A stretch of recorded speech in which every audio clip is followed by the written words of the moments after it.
Good morning, students. Welcome to the chemistry class. Hope you have done first three parts, studied thoroughly and have understood it.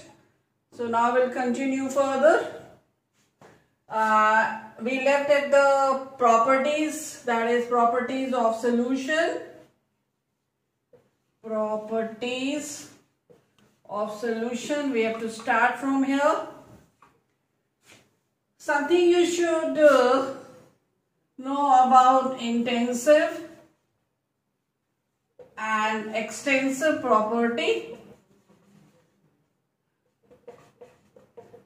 This you have done in class 11, and you have not to do these property in detail, but sometimes questions are asked that whichever property you will be studying for solution now is what kind of property, whether intensive or it is extensive.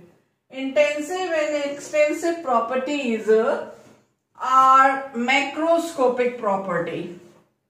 Macroscopic. Macroscopic means which you can see through your unaided eyes, and also called observable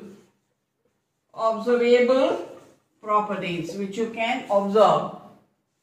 So intensive property, as you have studied, is or these are all those properties which depend upon their own nature. They don't depend upon the bulk. How much is the quantity? It doesn't depend upon the mass of the substance, or you can say the quantity, the whole thing which is present.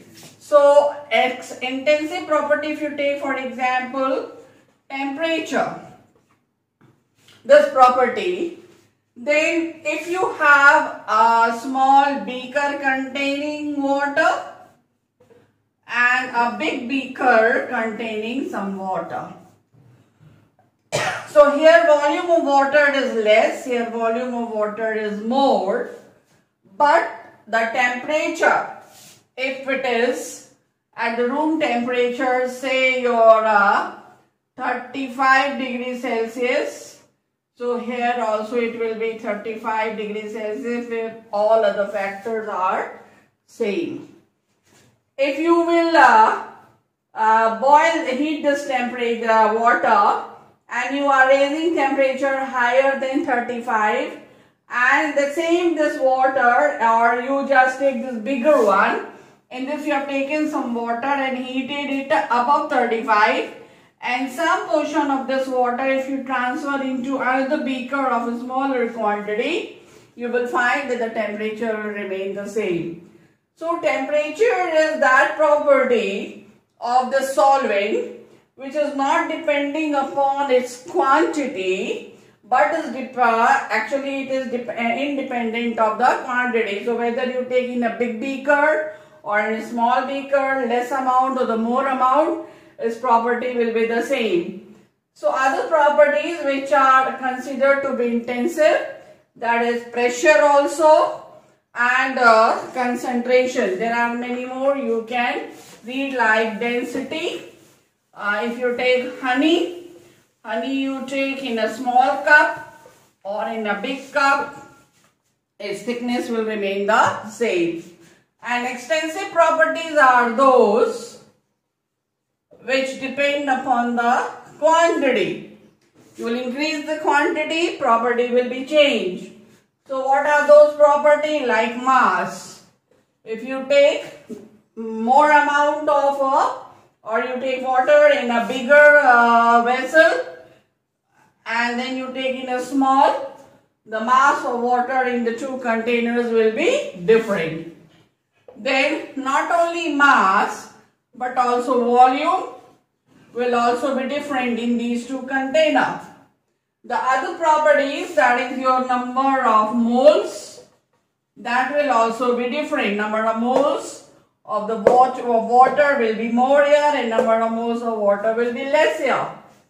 Other properties you have studied in class 11, enthalpy, entropy, gives free energy, that all those all are extensive property.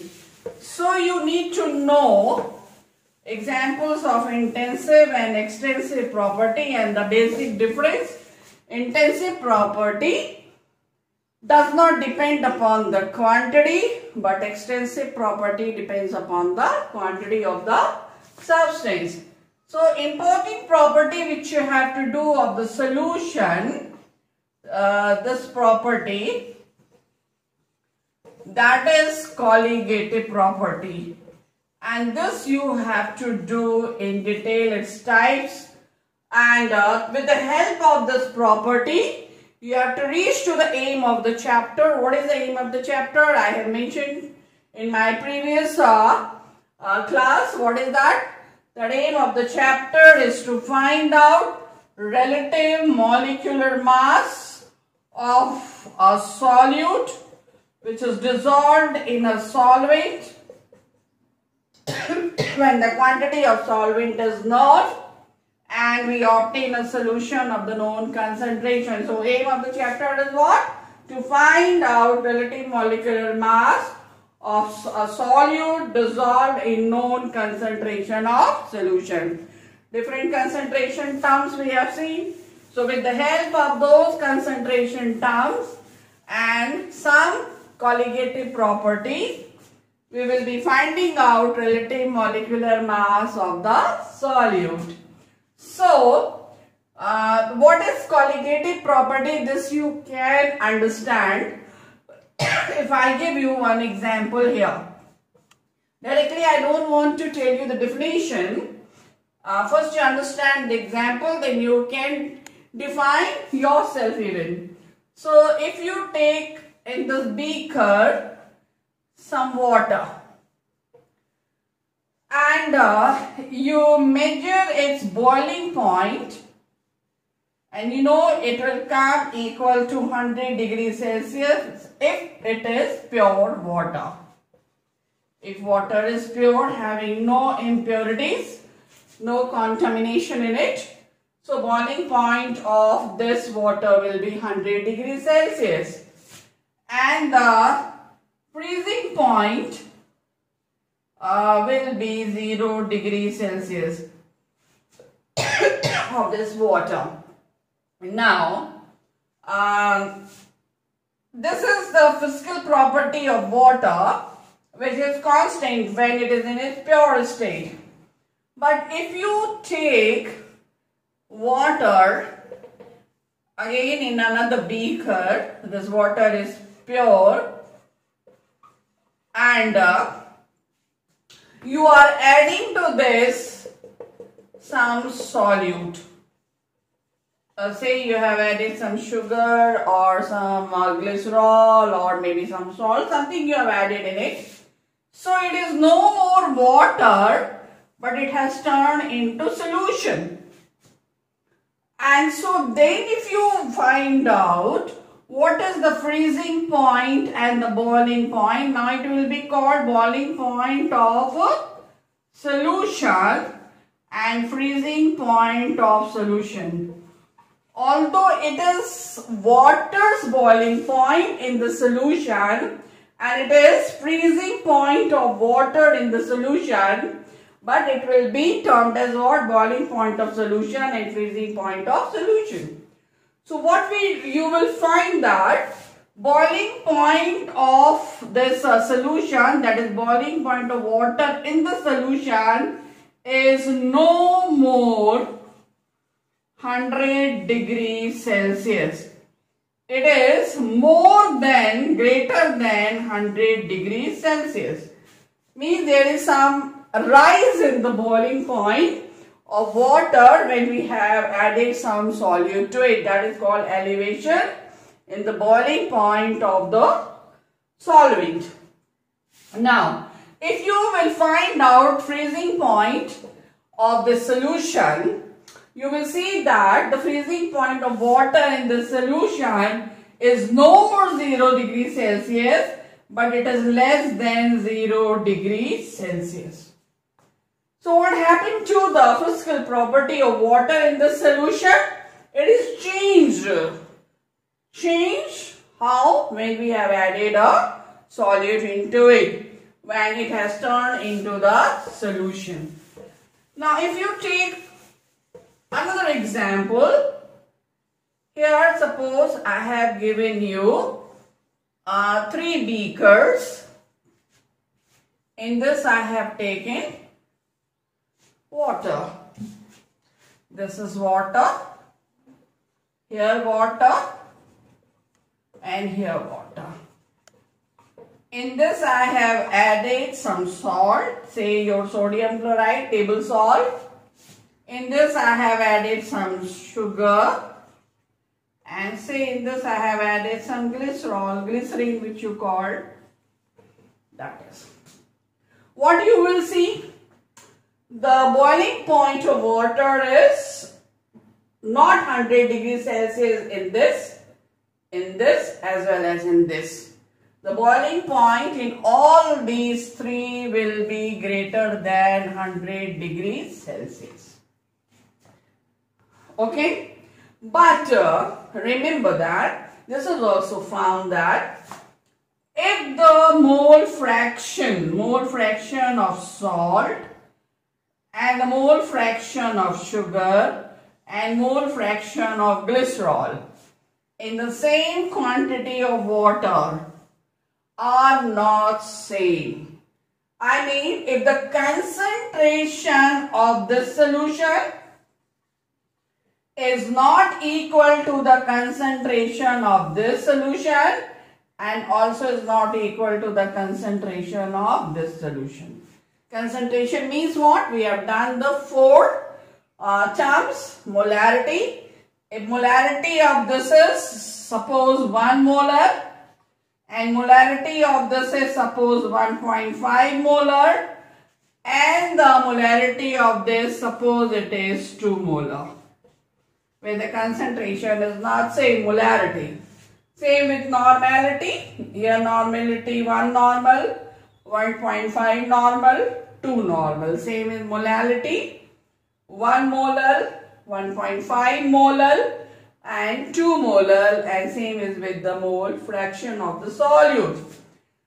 Then what you will see that the boiling point of water in all these 3 samples are not equal to 100 but is greater than 100. Here it will be greater than 100, here it will be greater than 100, here will be greater than 100. But how much it will be greater than 100, that will not be exactly the same.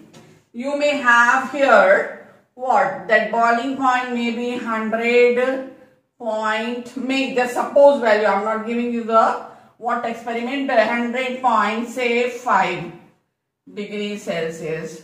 So here it may be 100.7 degrees Celsius and here it may be 100.9 degrees Celsius. What do you see? The elevation in the boiling point of these 3 samples of solution whose concentrations are not same is also not exactly the same. The elevation in the boiling point is different in different solutions concentration. When the solutions are having different concentration, the elevation in the boiling point of solution is also different. So such property, and now other hand, if I take this 1 molar, this also 1 molar, this also 1 molar, then all the 3 will have exactly the same elevation in the boiling point. So what conclusion can you draw for colligative property? Colligative property is the property of solution. First of all, colligative property is of solution. Which property of the solution? Which depends upon the concentration of the solution. Depends upon what? Depends on concentration of solution. Molarity, normality, molality and mole fraction. But does not depend upon the nature of solute or solution. Does not depend. Free from the nature, depending only on the concentration. So what can we say? Always remember colligative property. I will be using this here. Cp as abbreviated form of colligative property. Cp is directly proportional to the concentration of solution. This you put in the box and remember. So, now we will see the types of colligative property. But before understanding colligative property types and its use for the calculation of the relative molecular mass, you should know something about the nature of solute and solvent. Student, one thing I will tell you here, in this chapter, students get always confused where to use the term solute, where to use term solvent, and where solution. That's why I have been emphasizing from day one of this chapter on the term solute, solvent, and solution. You have to be very careful to use this term. You cannot just write anywhere solute, anywhere solvent. It has to be accurate where it is required, what you should know. So solute, that its nature, first thing what you will have to see for colligative property, whether it is ionic or non-ionic. Ionic means electrolyte in nature. Ionic compounds, how do you identify? First, you have done in class 9, in 10 and 11, ionic compounds containing what? Metallic ion and non-metallic ion, like sodium chloride, magnesium sulfate. Magnesium metal, sulfate is non-metallic ion, magnesium is metallic ion. So ionic, non-ionic. Non-ionic means which do not have ions in them, like glycerol, alcohol, these all things you know. And if you talk the solid substances, maybe benzoic acid, your carboxylic acid, but not all carboxylic acid which are insoluble, generally that we can take, like especially benzoic acid I am talking about. But when it dissolves in water, it forms some ion. So here, be careful for using non-ionic. This will be organic compounds which are not changing into ions at all. If you know, organic compounds are weak electrolyte, and so somewhat they can form ions, so don't consider them in this example. Your example best is your glycerol, benzene, toluene, etc. Ionic compound, when we take them, you can classify them as weak and strong. Strong, which are completely dissociable, turning completely into ions. Examples, you know, sodium chloride is the best example. Magnesium chloride is there. And the weak electrolytes, you know, like acetic acid, here organic acids will come, acetic acid, formic acid, and carbonic acid, mineral acid. That all will be the example. So you should know which is weak and which is the strong. Means first of all, what is ionic and what is non-ionic. So whenever you solve any numerical or any reasoning question, first of all you should make in your mind very clear what is the nature of the solute, whether it is ionic or it is non-ionic. Once you have decided this, then further you will see the next property. It is undergoing dissociation or association. Dissociation means if you take a substance like AB, if it is put in water solvent, it is turning into its ion, A positive ion and B negative ion. This is said to be dissociable. It can be weak or strong. If it is strong, every molecule of AB will be turned into A ion and B ion, and here we will have a irreversible reaction completely. And we may all, if it is weak, this is a strong. If it is weak, if this is weak, we will have an equilibrium established between A ion and B ion. What does it mean? Every molecule of AB will not be turned into A ion and B ion. This is weak substance.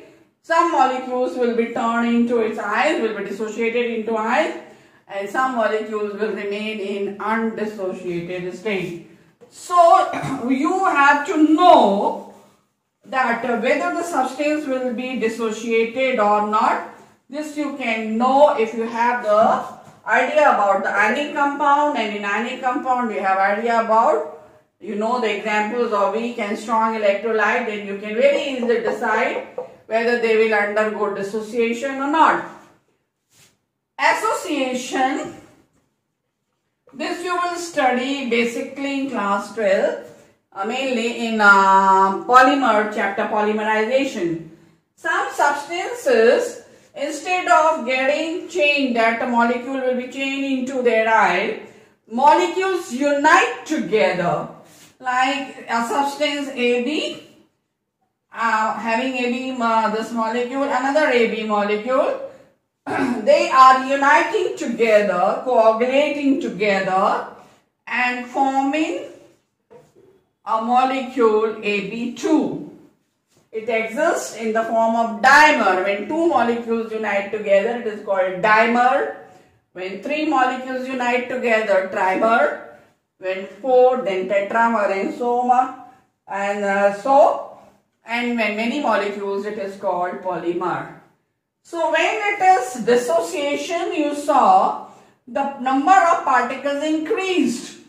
We have ions, more ions. We started with one molecule of AB turned into A ion and B ion. If it is strong, and if it is weak, what we have? We will have A ion, B ion and some AB undissociated. So first condition, we have started with, if suppose one molecule, we will have what? As many A ions, that many B ions. The second condition, if we started with some moles of AB, then we will have some moles of A ion, some moles of B ion, as well as there will be some moles of undissociated AB molecule. In this case, we will not have any undissociated molecule because it is a strong electrolyte.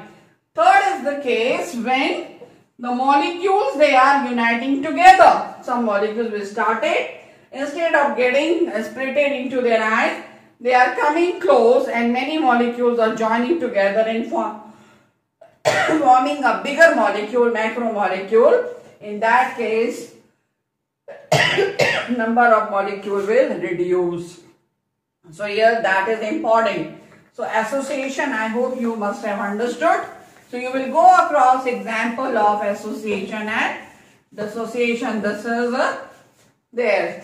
Then the third thing, first you saw ionic or non-ionic. Second you saw whether solute undergoes dissociation or association. And now third point, you will see the nature of the solute in the physical state, liquid state or solid state. If it is in the liquid state, then you will have to see whether it is volatile or it is non-volatile. Very, very important. Volatile or non-volatile. When it is solid, then mainly it is non-volatile. You will not go across any example, not mentioned for your syllabus, where solid form of solute, solid state of solute is a volatile. So we will have two conditions: solute in liquid state, solute in solid state. Then you will see that third thing, where the solute is, if it is liquid, will undergo, it is volatile or it is non-volatile. Volatile means which will turn into vapor, change into vapor at room temperature. And non-volatile which will not change into vapor at room temperature. So these natures you will have to see, volatile and non-volatile. Example, if you say of the liquid, volatile liquid is what? Alcohol. Very common example. Ethanol, methanol, ether is there. Okay. And some of the mineral acids are also volatile, like hydrochloric, nitric, that is. And non-volatile liquid is the best example which you get is glycerol, quite often benzene. These are your non-volatile. So these substances, and so again I just repeat, this is the important part. So when you read any, you get any numerical to solve, so you have to see number one, what that is the nature of the solute, what is the nature of the solute means ionic or non-ionic. Then ionic or non-ionic, you will see if it is ionic, it is weak ionic or strong ionic, weak electrolyte or strong electrolyte. And then the second point you will see, if it is ionic, then it is undergoing dissociation or not. And if it is your non-ionic, is it undergoing association or not. Idea of association you can only get after finishing organic portion. Now third point you will see about the nature of solute, whether it is liquid or solid. If it is a liquid, what is its nature, volatile or non-volatile, and if it is solid, then it has to be non-volatile for your course. So some examples are given, I have mentioned there, you can read in your book and you will find the example. So keeping this thing in mind, we'll come to the types of colligative property. Types of colligative property. First colligative property is a relative lowering of vapor pressure. Relative lowering of vapor pressure. The second is your elevation of the boiling point. Elevation of the boiling point. And third is depression of freezing point. And fourth is osmotic pressure. Relative lowering of vapor pressure of what? Elevation of the boiling point of what? Depression in freezing point of what? Osmotic pressure of what? What means? You think in your mind what it is? Solute. Relative lowering of vapor pressure of solute or solvent or solution. Same thing. Solute, solvent or solution. What it will be? This is types of colligative property, and as I mentioned in the beginning, colligative property is for solution. So what it will be? Of solution. What it will be? Of solution. Of solution. Of solution. So remember very clearly, that is what? Where you have to use solute, where you have to use solvent, and where you have to use solution. So I will take first colligative property. Now this I will teach you in three parts. First I will explain to you what is vapor pressure. You have to understand it very nicely. Concept has to be set in your mind very clearly. After understanding vapor pressure, I will take you to the lowering of vapor pressure. Then I will make you understand what is the meaning of lowering of vapor pressure, how it is caused. And at last, I will take you to the relative lowering of vapor pressure. So listen here. Vapor pressure is not a colligative property. Listen carefully, these questions come. Vapor pressure of solution, if you say, it is wrong. Vapor pressure will be of a liquid. We'll see later. Vapor pressure is not a colligative property. Lowering of vapor pressure is not a colligative property, but relative lowering of vapor pressure is a colligative property, and this we will be proving later on when I'll show you some derivation to calculate relative molecular mass of the solute and through some laws. So first I will explain to you, as I told, I'll take the first property. Which property? Colligative property. Colligative property is of what? Solution. Relative lowering of vapor pressure. So I'll first explain what is meant by vapor pressure. And what is this vapor pressure? I think 5 minutes more I can teach her. In that I'll finish vapor pressure. Then in my next video it will be lowering of vapor pressure, then relative lowering of vapor pressure, and followed. So what is vapor pressure? Look here. If I give you a beaker and in this I give some water to you. I keep it on a table. Imagine before you, on a table in a beaker some water is kept. And you leave it, and here you have marked with marking pencil the level of the water in this beaker. If you leave it for some time, I mean for 3-4 hours in this hot weather outside without covering it, what will you see?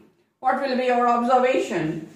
You will say, ma'am, will see that little this level of water, I show it with a red pencil, this much level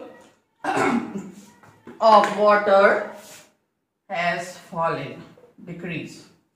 Why? Due to the evaporation. You are right, it will be. But now if I give same quantity of water and I cover it with a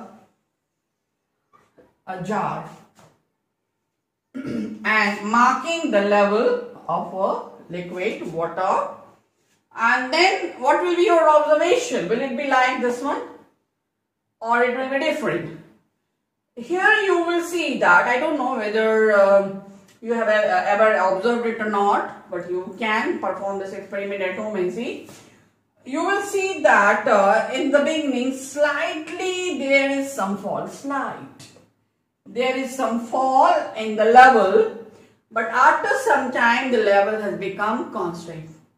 Here you will see what, if you leave it open for more time, gradually water level will decrease, but here the level of water will become constant after some time. Initially there will be slight fall, after that will be constant. Why it is so? Because this is covered. Now just see here. Here when this was open, what is happening?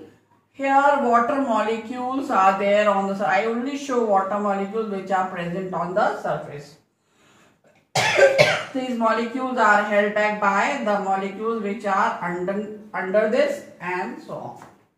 These molecules are not stationary. They are continuously moving, colliding with one another, and so they are coming on the surface. Molecule which is here attracted to the inner molecule, you have studied kinetic molecule theory, and when they are in continuation motion, what will happen? Their kinetic energy will increase due to the motion, colliding, moving, so their kinetic energy will increase.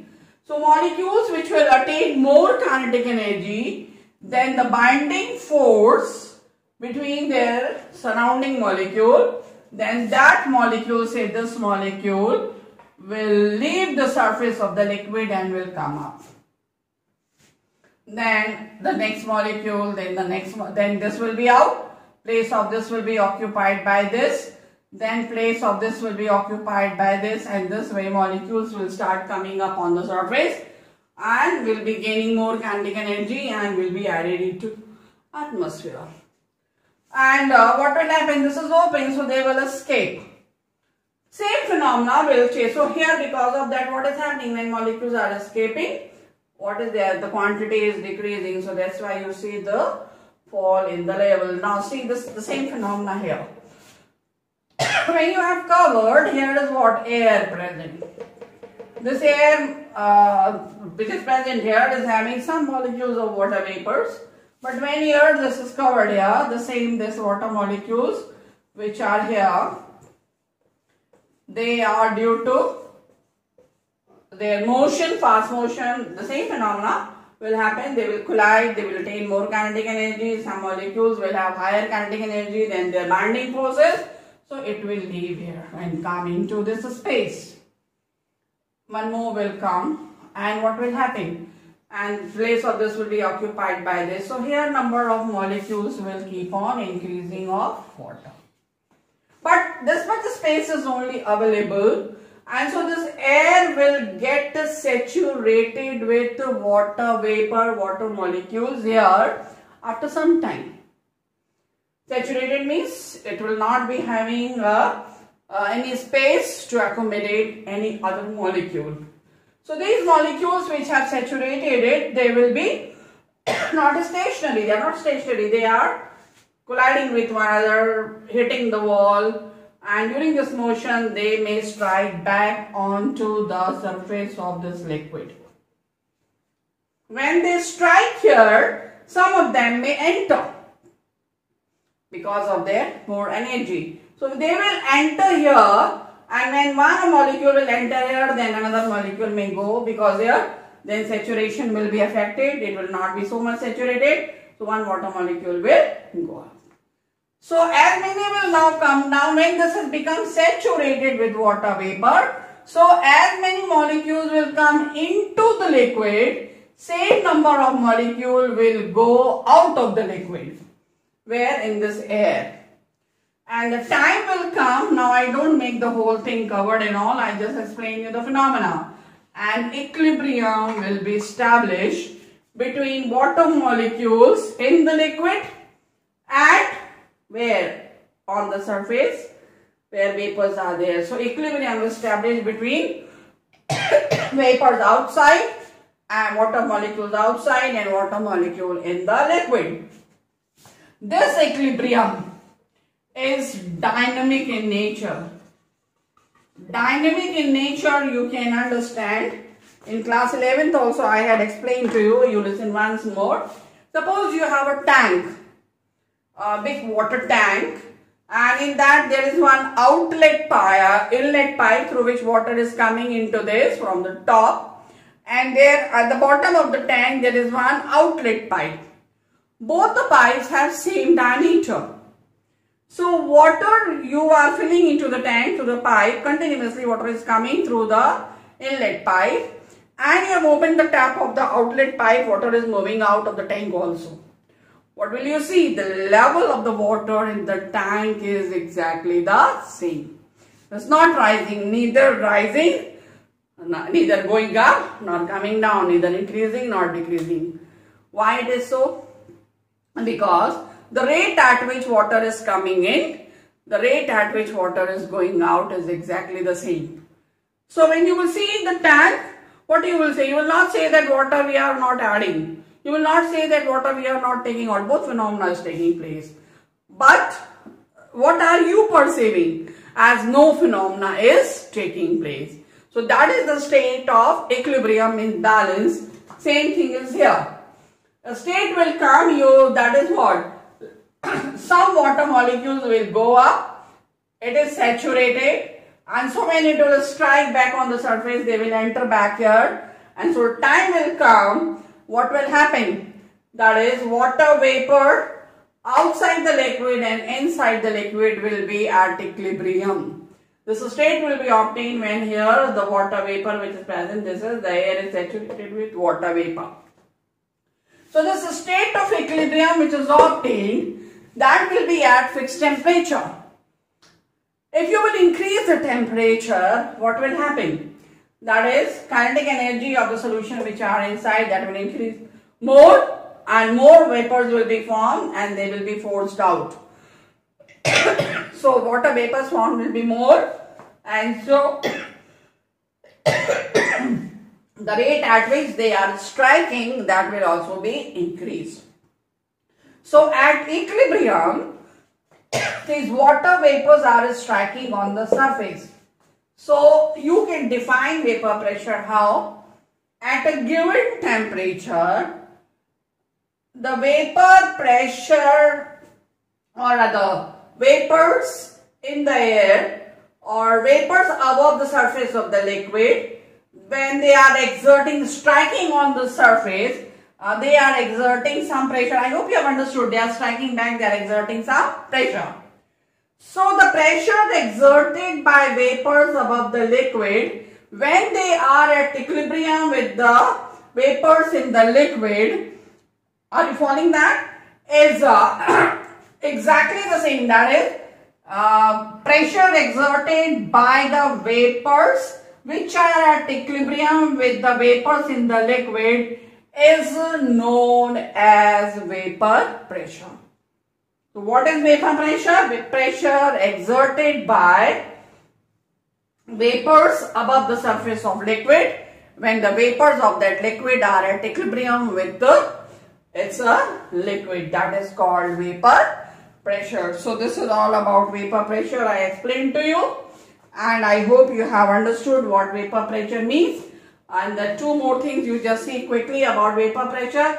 Vapor pressure depends upon two factors. First factor, so it depends, number one, vapor pressure. Vapor pressure of a liquid depends upon what? Number one, nature of liquid. Nature of liquid means that is binding force between the molecule.